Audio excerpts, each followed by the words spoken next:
శ్రీమాత్రే నమః. గోర్లను ఈ రోజులలో మాత్రమే కత్తిరించండి, లేదంటే నష్టపోతారు.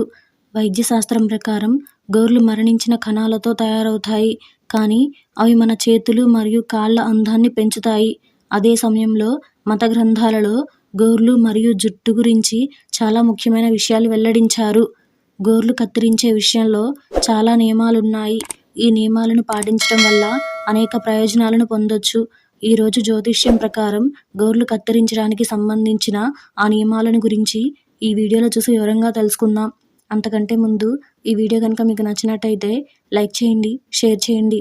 అలాగే మరెన్నో ఇలాంటి ఆధ్యాత్మిక విషయాల కోసం మన ఛానల్ని సబ్స్క్రైబ్ చేసుకోండి. ఇంకా విషయంలోకి వెళ్తే, జ్యోతిష్య శాస్త్రం ప్రకారం జుట్టు మరియు గోర్లు శనికి సంబంధించినవి. గోర్లు మరియు వెంట్రుకలు శుభ్రంగా ఉంచుకోకపోతే శనిదేవుడికి కోపం వచ్చి అశుభ ఫలితాలను ఇవ్వడం ప్రారంభిస్తాడు. దీనివల్ల జీవితంలో అనేక రకాల సమస్యలను ఎదుర్కోవాల్సి ఉంటుంది. అందుకే గోర్లు పరిశుభ్రత, గోర్లు కత్తిరించే రోజు సమయం విషయంలో చాలా జాగ్రత్తలు తీసుకోవడం మంచిది. లేదంటే ఆ వ్యక్తి పేదరికంలో పడవలసి ఉంటుంది. గోర్లు కత్తిరించే విషయంలో మంగళ, గురు, శనివారాల్లో ఎప్పుడూ గోర్లను కత్తిరించకూడదని జ్యోతిష శాస్త్రంలో ఉంది. ఇలా చేయడం వల్ల కుజుడు, గురు, శనిగ్రహాలు అశుభ ఫలితాలను ఇవ్వడం మొదలు పెడతారు. బలహీనమైన కుజుడు వివాహం, సంపద మరియు ధైర్యం లేకపోవడం వంటి సమస్యలను కలిగిస్తాడు. మరొక వైపు గురువారం గోర్లు కత్తిరించుకోవడం దురదృష్టాన్ని ఆహ్వానం పలికినట్లే అవుతుంది. శనివారం రోజు గోర్లు కత్తిరించడం వల్ల శనిగ్రహానికి కోపం వచ్చే అవకాశం ఉంది. దీనివల్ల ధన నష్టం కలిగి పేదరికం వస్తుంది.